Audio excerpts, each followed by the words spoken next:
Police reaction. Lady చనిపోయింది, ఒక అబ్బాయి ప్రాణాపాయ స్థితిలో ఉన్నారు, దయచేసి ఖాళీ చేయండి అంటే నేను సినిమా చూసినాకనే వెళ్తానని చెప్పాను. అల్లు అర్జున్ పై కఠిన చర్యలు తప్పేలా లేవు. అతను ప్రెస్ మీట్ పెట్టి మాట్లాడిన తీరుపై పోలీస్ డిపార్ట్మెంట్ ఫైర్ అవుతోంది. నాకు ఇటుకలు అయిందంటే నేను అలాగే ఫీల్ అవుతాను కదా. ఐ నాట్ అ ఫాదర్, నాకు ఉండదా? ఇంత చేసినా కూడా నాకు బాధగా ఉంది సార్. సినిమా చూస్తున్నప్పుడు టాకీస్లో పోలీసులు ఎవరూ తనను కలవలేదని ఆయన బుకాయించడంపై తీవ్ర ఆగ్రహం వ్యక్తం చేస్తుంది. ఈ నేపథ్యంలో హైదరాబాద్ సిటీ పోలీసులు 2024 వార్షిక నివేదిక విడుదలలో భాగంగా బంజారాహిల్స్లోని కమాండ్ కంట్రోల్ సెంటర్లో సిపి ఆనంద్ ఆదివారం మీడియా సమావేశం నిర్వహించారు. అసలు డిసెంబర్ 4న సంధ్యా థియేటర్కు అల్లు అర్జున్ వచ్చినప్పుడు బయట లోపల ఏం జరిగిందో minute to minute, pin to pin video సాక్ష్యాలను పోలీసులు రిలీజ్ చేశారు.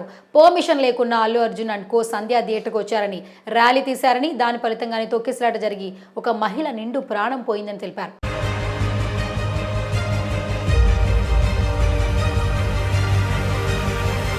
ఆమె కొడుకు చావు బతుకుల మధ్య కొట్టుమిట్టాడుతున్నాడని వెల్లడించారు. బయట తొక్కిసలాట జరిగిన ఒక మహిళ చనిపోయిందని చెప్పినప్పటికీ సినిమా మొత్తం చూసే వెళ్తానని అల్లు అర్జున్ అన్నాడని, చివరికి బలవంతంగా తాము బయటికి తీసుకొచ్చామని పోలీసులు తెలిపారు. అర్ధరాత్రి 12:05 సమయంలో ఏం జరిగిందో పోలీసులు బయటపెట్టిన వీడియోలో స్పష్టమవుతోంది. వెళ్తూ కూడా కారు సన్ రూఫ్ ఎక్కి అల్లు అర్జున్ అభివాదం చేస్తున్న దృశ్యాలు అందులో కనిపిస్తున్నాయి. ఈ వీడియో చూసిన తర్వాత ఎవరిది తప్పు ఎవరిది ఒప్పో జనాలకు తెలుస్తుందని సిపి ఆనంద్ అన్నారు.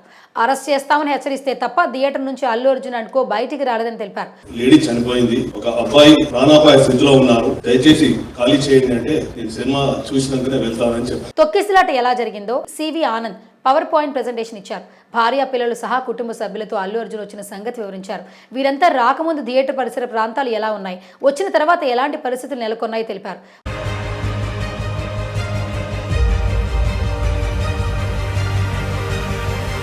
పుష్ప 2 బెనిఫిట్ షోకి సెలబ్రిటీలు వచ్చేందుకు తాము అనుమతి ఇవ్వలేదని స్పష్టం చేశారు. ఇందుకు సంబంధించిన లెటర్ను కోర్టుకు అందించినట్లు తెలిపారు. సంధ్యా థియేటర్ 70mm 35mm థియేటర్లు ఒకే ప్రాంగణంలో ఉన్నాయని తెలిపారు. 2 థియేటర్లో దాదాపు 2520 మంది కూర్చునే విధంగా సీటింగ్ కెపాసిటీ ఉందన్నారు. రెండింటికి ఒకటే కామన్ ఎంట్రన్స్, ఎగ్జిట్ ఉన్నాయని తెలిపారు. బెనిఫిట్ షో దాదాపు 7000 మందికి పైగా అక్కడికి చేరుకున్న వీడియోను ప్రదర్శించారు. సినిమాకు అల్లు అర్జున్ ఆయన భార్య పిల్లలతో కలిసి వచ్చిన సందర్భంగా బౌన్సర్ల హడావిడి ఎలా ఉందో కూడా వీడియో ఫుటేజ్ చూస్తుంటే తెలుస్తోంది.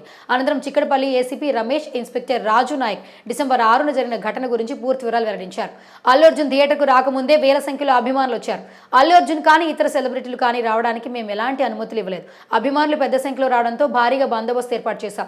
అల్లు అర్జున్ భార్య పిల్లలు ఆయన మామ కూడా థియేటర్కు వచ్చారు. అల్లు అర్జున్ ర్యాలీగా థియేటర్ వద్ద చేరుకున్నారు. అప్పటికే అభిమానులు కిక్కిరిసిపోయారు. ఆయన చూసే క్రమంలో గేట్ విరిగిపోయింది. బౌన్సర్లు అల్లు అర్జున్ లోపలికి తీసుకెళ్లారు. తొక్కిసలాట్లో రేవతి మృతి చెందింది. కాపాడేందుకు ఇన్స్పెక్టర్ రాజు, ఎస్ఐ మౌనిక ప్రయత్నించారు. రేవతి కుమారుడు స్పృహ తప్పడంతో హాస్పిటల్ తరలించామని చిక్కడపల్లి ఏసీపీ రమేష్ కుమార్ వివరించారు.